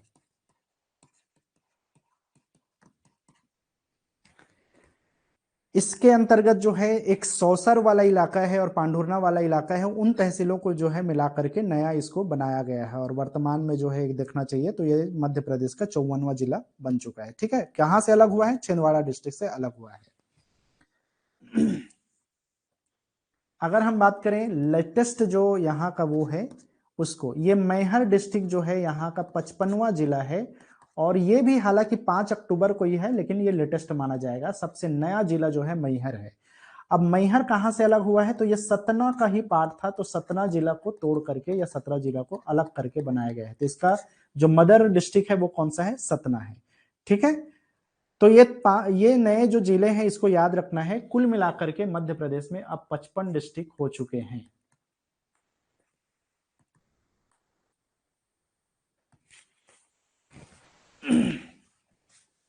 अब थोड़ा सा इसमें डेटा में चेंज आया है ना। क्या चेंज आया है इसमें? एक तो आपको याद रखना है कि पहले अगर हम बात करें कि यहाँ का सबसे बड़ा जिला या सबसे छोटा जिला कौन सा है, इस चीज में थोड़ा सा चेंजेस आया है। तो आपको याद रखना है कि वर्तमान में जो है सबसे बड़ा जिला शिवपुरी जो है डिस्ट्रिक्ट हो गया है, शिवपुरी। ठीक है, तो अब ये 10,666 स्क्वायर किलोमीटर के साथ में ये मध्य प्रदेश का सबसे बड़ा डिस्ट्रिक्ट है, लार्जेस्ट डिस्ट्रिक्ट हो गया है एरिया वाइज। ठीक है, इसके अलावा सेकंड नंबर में सागर डिस्ट्रिक्ट है जो कि सबसे बड़ा जिला है, जो कि 10,252 स्क्वायर किलोमीटर के साथ में सेकंड नंबर पे है। ठीक है, अब छिंदवाड़ा से जैसे ही पांडवोना अलग हुआ है तो छिंदवाड़ा जो है 9,000 के आसपास में चला गया है, अदरवाइज जो है छिंदवाड़ा बड़ा था, तो ये थोड़ा सा चेंजेस आया है, तो इसको याद रखना है। शिवपुरी और सागर अब टॉप के जो है मध्य प्रदेश के जो है बड़े जिले बन चुके हैं। बाकी का डेटा मैं जो प्रोवाइड करने वाला हूं उसमें क्लियर कट मेंशन है, हालांकि मैं इसको भी उसमें ऐड कर दूंगा तो और आपको कंफ्यूजन नहीं होगा, तो थोड़ा सा एडिट करके मैं उस चीज को आपको बता दूंगा। ठीक है, पहले छिंदवाड़ा का जो क्षेत्रफल था वो लगभग 11,000 स्क्वायर किलोमीटर के आसपास, बल्कि 12,000 था, लगभग 11,800 के आसपास। अब वो पांढुर्ना अलग हो गया है, तो इसलिए जो है आज के डेट में उसका जो छिंदवाड़ा का अब जो एरिया है वो बन जाता है 9,788 स्क्वायर किलोमीटर ही बचता है। तो ये अब जो है चौथे नंबर में चला गया है, क्योंकि बैतूल जो है तीसरे नंबर पे है अभी, बैतूल ऑलरेडी था, तो 10,043 स्क्वायर किलोमीटर के साथ में ये तीसरे नंबर पे है।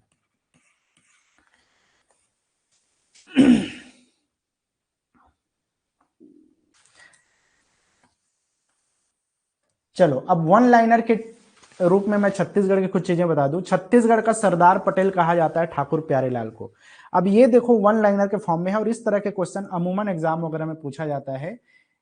तो ये मेरे नोट्स में, हालांकि ये मैं जब बना रहा था तो हिंदी में ही वो बना हुआ था, तो मैं उसको एज इट इज यहाँ पे रख दिया हूँ। मैं अपने तैयारी के दौरान इसको बना रहा था तो वो हिंदी में ही था। ठीक है, तो अब इसको ट्रांसलेट करने का मौका नहीं मिला, और इस तरह के क्वेश्चन को आप इंग्लिश में करोगे तो सब इधर उधर हो जाता है, अगर दूध बोलोगे तो कुछ भी इंग्लिश में ट्रांसलेशन हो जाता है। खैर, यहाँ पे थोड़ा सा ध्यान देना, सरदार पटेल बोला जाता है ठाकुर प्यारेलाल सिंह को, छत्तीसगढ़ के त्याग मूर्ति कहा जाता है ठाकुर प्यारेलाल सिंह को, और मजदूर आंदोलन के अग्रदूत भी ठाकुर प्यारेलाल सिंह को कहा जाता है। छत्तीसगढ़ में भारतेंदु और गांधी, ये दो चीजें टाइटल दिया गया है पंडित सुंदरलाल शर्मा को।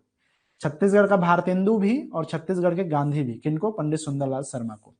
छत्तीसगढ़ का मंगल पांडे कहा जाता है हनुमान सिंह को, तात्या टोपे कहा जाता है गुंडाधुर को, और भगत सिंह बोला जाता है परसराम सोनी को। तो ये वन लाइनर के फॉर्म में है, और अमूमन ये आसान होता है इस तरह के क्वेश्चन पूछना टेक्निकल एग्जाम्स के लिए स्पेशली, तो थोड़ा देख लेना। और ये वन लाइनर फॉर्म में है तो आपको थोड़ा बहुत याद रह जाएगा, एकदम रट्टा मारने की जरूरत नहीं है, थोड़ा सा ध्यान दोगे तो ये आपको याद आ जाएगा। आगे अगर हम बात करें तो एक ग्रुप यहाँ पे बना है, जैसे छत्तीसगढ़ के वाल्मीकि किसको कहा जाता है? गोपाल मिश्र को कहा जाता है। ठीक है, और छत्तीसगढ़ के पाणिनि किसको कहा जाता है? तो हीरालाल काव्योपाध्याय, इन्होंने जो है छत्तीसगढ़ का छत्तीसगढ़ी ग्रामर लिखा था। ठीक है, व्याकरण की रचना की थी, और पाणिनि भी क्या है? संस्कृत व्याकरण की रचना करने वाले पहले इंसान व्यक्ति थे, इसलिए जो है हीरालाल काव्योपाध्याय को छत्तीसगढ़ के पाणिनि के नाम से जाना जाता है। ठीक है, पंडवानी के जनक, जो पंडवानी नृत्य होता है मध्य प्रदेश छत्तीसगढ़ में, उसके जनक माने जाते हैं झाड़ू राम दिवांगन को। छत्तीसगढ़ का जो एक ड्रामा है फोक ड्रामा नाचा, उसके जनक माने जाते हैं दाऊ दुलार सिंह मंदरा जी को बोला जाता है। ठीक है, और इन्हीं को भीष्म पितामह के नाम से भी जाना जाता है, नाचा के भीष्म पितामह या फोक आर्ट का भीष्म पितामह दाऊ दुलार सिंह मंदरा जी। ठीक है, फेमस नाम है छत्तीसगढ़ के लिए। रंगमंच के जनक, हालांकि रंगमंच के जनक तो ओवरऑल इंडिया में भी हबीब तनवीर को ही माना जाता है, तो इसको छत्तीसगढ़ के भी रंगमंच के जनक कौन? हबीब तनवीर। छत्तीसगढ़ की लता मंगेशकर कहा जाता है किस्मत बाई देवार को। किस्मत बाई देवार जो है पुरानी रेडियो गायिका थी, और बहुत सालों तक हबीब तनवीर के साथ में इन्होंने गायन किया भी था, तो इनको छत्तीसगढ़ की लता मंगेशकर। भारतेंदु साहित्य से रिलेटेड है, तो इसको मैं अलग से और यहाँ पे रखा हूँ, सुंदरलाल शर्मा को ही बोला जाता है, जो पहले बता चुका। छायावाद एक हिंदी साहित्य में बड़ा मतलब क्षेत्र माना जाता है, और एक बोलना चाहिए कि एक तरह का हिंदी साहित्य का एक हिस्सा है छायावाद। तो छायावादी रचनाओं के जो प्रवर्तक हैं उनको माना जाता है मुकुटधर पांडे को, जिनको इसी चीज के लिए 1976 में छत्तीसगढ़ के पहले मतलब साहित्यकार बने, जिनको पद्मश्री से नवाजा गया था। ये छत्तीसगढ़ के पहले साहित्यकार थे जिनको पद्मश्री मिला था। छत्तीसगढ़ के कालिदास कहा जाता है इन्हीं को, मुकुटधर पांडे को। ठीक है, तो इस चीज को याद रखना है, मुकुटधर पांडे को छायावाद के प्रवर्तक बोला जाता है। छत्तीसगढ़ के कांसी, कांसी कहा जाता है खरौद को, ठीक है। खरौद करके एरिया है जहां पे महाभारत कालीन बहुत सारे कहानियों को रिलेट किया जाता है, जैसे खर और दूषण जो रावण के भाई थे, उनको यहाँ माना जाता है यहीं के राजा थे, और इसीलिए खरौद को छत्तीसगढ़ का वाराणसी या काशी कहा जाता है। गिरौदपुरी को तपोभूमि कहा जाता है, सॉरी मैं उस टाइम में शायद शिवरी नारायण को तपोभूमि बोल दिया, तो याद रखना है गिरौदपुरी जहां गुरु घासीदास, बाबा गुरु घासीदास ने तप किया था, उसको तपोभूमि कहा जाता है। और गुप्त प्रयाग माना जाता है शिवरी नारायण, जो कि सबरी माता का आश्रम है वहां पे, ठीक है। और छत्तीसगढ़ का प्रयाग राजिम को कहा जाता है, जहां पे राजिम संगम है महानदी पैरी और सिंधु नदी का। टंकियों का शहर, तालाबों का शहर, मंदिरों, तालाबों और मंदिरों की नगरी, चतुर्युगपुरी, कुबेर नगरी, तालाबों की नगरी, ये तमाम टाइटल्स जो है मिले हैं किसको, रतनपुर राज्य को। तो ये देख लेना, टंकियों का शहर, तालाबों का शहर, तालाबों और मंदिरों की नगरी, चतुर्युगपुरी, मतलब ऐसा नगरी जो चारों युग में जिसका उल्लेख मिलता हो, सतयुग में, द्वापर युग में, सभी युगों में जो है जिनको जिसके बारे में उल्लेख मिलता है वो चतुर्युगपुरी है, तो वो रतनपुर का ही नाम है, ठीक है। कुबेर नगरी इतना माना जाता है कि रत्नदेव के टाइम में इतना ज्यादा वो था, कलचुरी टाइम में, कि हर आदमी वहां करोड़पति था समझो, है ना, इसीलिए उसको कुबेर नगरी बोला जाता था। मंदिरों की नगरी बोलेगा तो आरंग। अब एक चीज यहाँ पे कंफ्यूजन होता है अक्सर कि तालाबों और मंदिरों की नगरी बोलेगा तो रतनपुर, और सिर्फ मंदिरों की नगरी बोलेगा तो आरंग, और सिर्फ तालाबों की नगरी बोलेगा तो रतनपुर। तो ये तीनों में जो है कंफ्यूजन है। तो अगर सिर्फ तालाब बोलेगा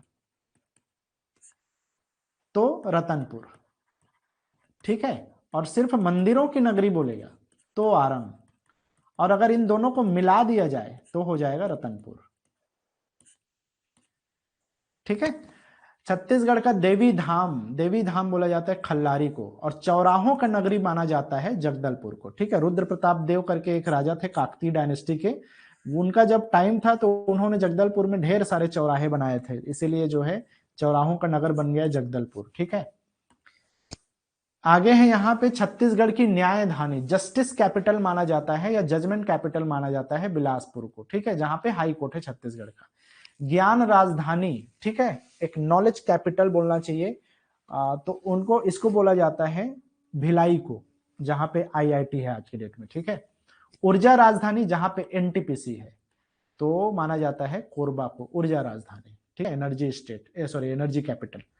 सांस्कृतिक राजधानी, जितने भी आजादी की लड़ाई वगैरह हुआ है, और ज्यादातर जो लोक कलाकार हैं वो सब राजनांदगांव के आसपास के क्षेत्र को बिलोंग करते हैं, इसलिए इसको कल्चरल कैपिटल माना जाता है छत्तीसगढ़ का राजनांदगांव को। भीमबेटका, छत्तीसगढ़ का भीमबेटका की तरह फेमस माना जाता है, या उसी की तरह जो है इसको इक्विवेलेंट माना जाता है। सिंघनपुर में जो केव्स हैं वो भी बहुत प्राचीन केव्स हैं, और इसीलिए इसको भीमबेटका ऑफ छत्तीसगढ़ कहा जाता है।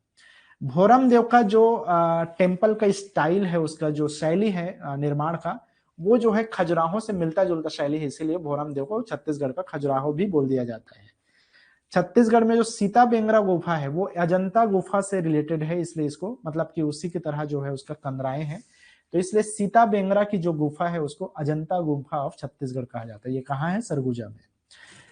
सबसे प्राचीनतम नाट्यशाला या थिएटर जहां पे फोक आर्ट्स परफॉर्म किए जाते थे वो है रामगढ़ की पहाड़ी में, जो कि ये सीता बेंगरा की गुफा है, वहीं पे है नाट्यशाला, प्राचीनतम नाट्यशाला, ओल्डेस्ट थिएटर। तो ये जो है आपका न सिर्फ भारत में, छत्तीसगढ़ में, बल्कि भारत में भी सबसे प्राचीनतम नाट्यशाला, इवन एशिया का सबसे पुराना नाट्यशाला माना जाता है इसको, और दुनिया के सबसे पुराने थिएटर्स में से एक माना जाता है सीता बेंगरा वाला। प्राचीनतम मंदिर, oldest temple of Chhattisgarh, Devrani Jethani मंदिर, जो कि बिलासपुर में है, ताला गांव में, ठीक है। टमाटरों की राजधानी या टोमेटो कैपिटल बोला जाता है लुड़ेग को, जो कि जसपुर डिस्ट्रिक्ट में पड़ता है, लुड़ेग टमाटर। छत्तीसगढ़ का कश्मीर बोला जाता है चैतुरगढ़ को, चित्तौड़ बोला जाता है लाफागढ़ को, जो कि कोरबा में है।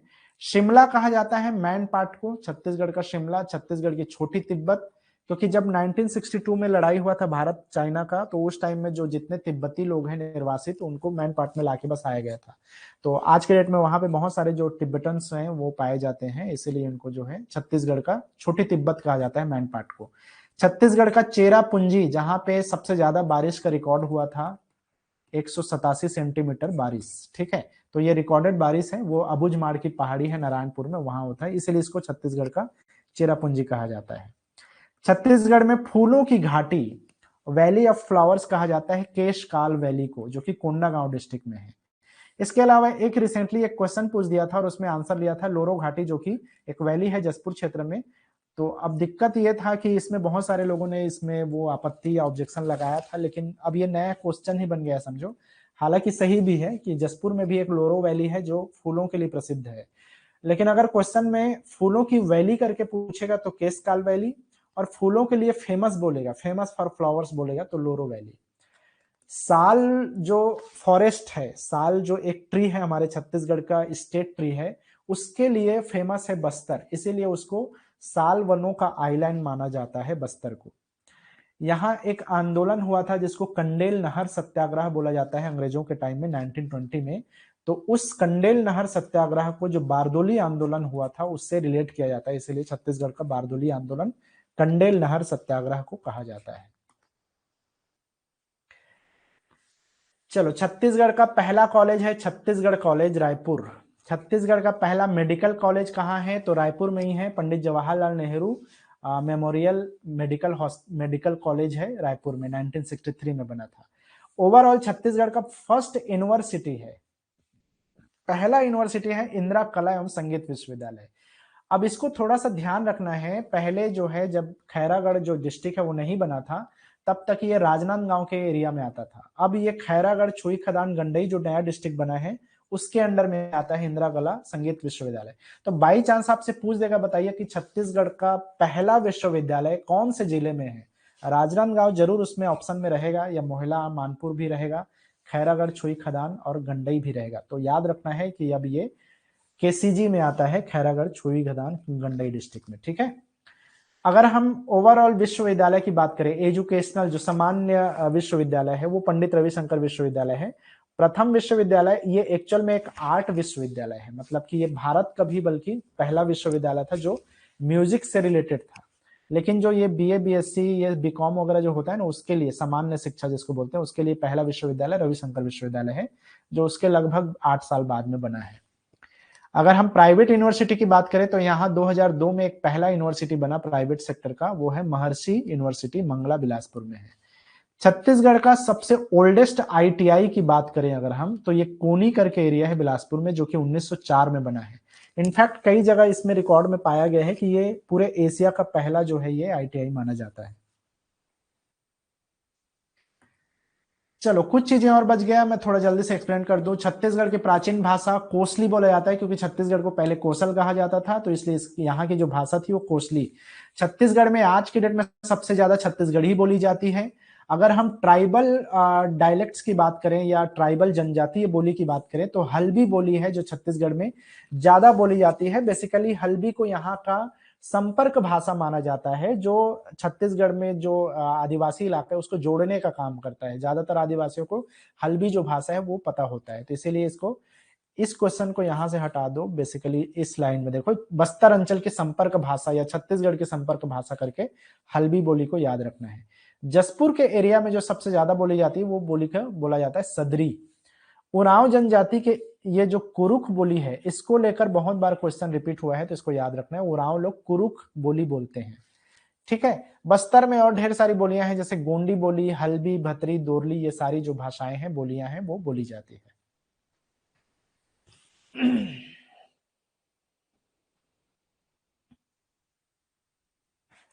चलो, हिस्ट्री वाला सेक्शन से कुछ चीजें हैं, क्योंकि हिस्ट्री अपने आप में वाइड सेक्शन है, लेकिन इसमें से कुछ चीजें हैं जो अक्सर एग्जाम में पूछता है।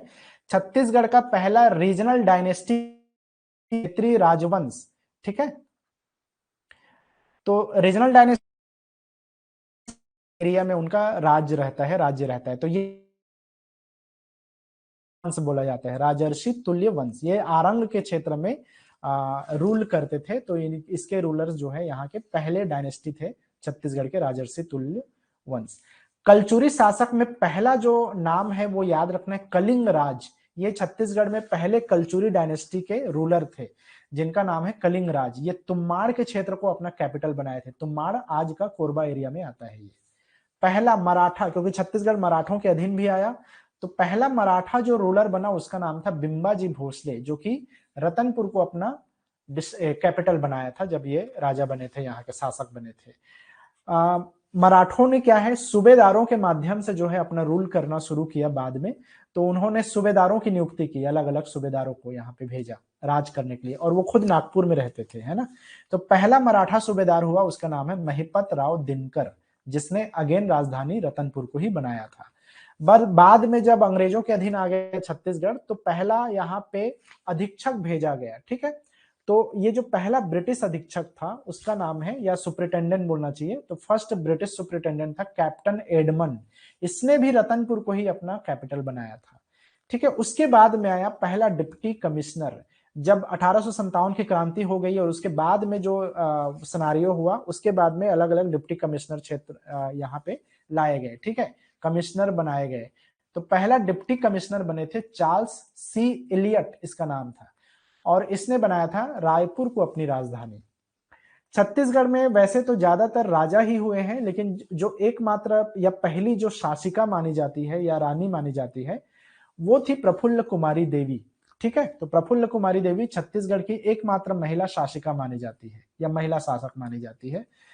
छत्तीसगढ़ की प्रथम विद्रोहिणी जो रिवॉल्ट की थी अपने ही राजा और अपने पति के अगेंस्ट, उनका नाम था रानी चोरिस, ठीक है। रानी चोरिस एक पहली ऐसी रानी थी जो अपने अधिकारों के लिए अपने राजा के अगेंस्ट आवाज उठाई थी और उन्होंने विद्रोह कर दिया था।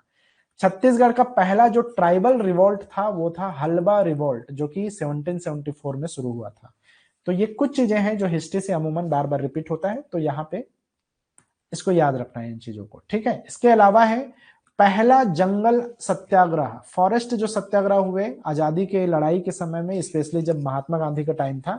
तो 1922 में पहला रिवॉल्ट हुआ जंगल सत्याग्रह, जिसको बोलते हैं सिहावा में, ये धमतरी में पड़ता है, ठीक है। इसी से रिलेटेड ये दो चीजें तो आप चाहो तो ये ऑप्शनल है, इतना डीप नहीं जाएगा। छत्तीसगढ़ के पहले जो शहीद थे उनका नाम है गेंद सिंह। जब जंगल सत्याग्रह चल रहा था तब जो है गेंद सिंह ने जो है विद्रोह किया था, परलकोट विद्रोह कहा जाता है, उस विद्रोह के लीडर थे गेंद सिंह, ठीक है। तो गेंद सिंह पहले शहीद माने जाते हैं। इसके अलावा छत्तीसगढ़ के द्वितीय शहीद, दूसरे शहीद धुरवाराम माड़िया को बोला जाता है, हालांकि सेकंड को तो पूछता भी नहीं है, थोड़ा सा याद रखना है फर्स्ट को। अगर आपसे पूछे कि पहला स्वतंत्रता संग्राम के शहीद कौन थे, तो जब 1857 की क्रांति चल रही थी ना, 1857, ये तो जंगल सत्याग्रह में शहीद हुए थे गेंद सिंह। लेकिन आजादी की लड़ाई के लिए जो पहले शहीद थे भारत छत्तीसगढ़ से, उनका नाम है शहीद वीर नारायण सिंह। इनका नाम तो था नारायण सिंह एक्चुअल में, लेकिन इनकी वीरता ऐसी थी कि इनके नाम के आगे वीर जुड़ गया, और जब इनकी शहादत हुई तो इनको शहीद वीर नारायण सिंह के नाम से जाना जाता है आज के डेट में। स्वतंत्रता संग्राम के अंतिम शहीद माने जाते हैं सुरेंद्र साय। तो सुरेंद्र साय भी 1857 की लड़ाई में जो है विद्रोह किया था अंग्रेजों के अगेंस्ट, लेकिन जो है इनका जो देहांत है या शहादत है वो 1884 में हुआ था। इनको कैद कर लिया गया था, काला पानी की सजा दे दी गई थी, तो वो जेल में इनकी मृत्यु हुई थी 1884 में। तो इनको स्वतंत्रता संग्राम का अंतिम शहीद माना जाता है। छत्तीसगढ़ में जो है नक्सली के जितने भी मुठभेड़ हुए हैं उसमें पहली जो शहीद शहादत हुई थी उनका नाम है शहीद विनोद कुमार चौबे, ठीक है। पुलिस में थे ये शहीद विनोद कुमार चौबे, तो ये एसपी के पोस्ट पे थे, सुपरिटेंडेंट ऑफ पुलिस। तो ये नक्सली मुठभेड़ में शहीद होने वाले प्रथम शहीद माने जाते हैं छत्तीसगढ़ के।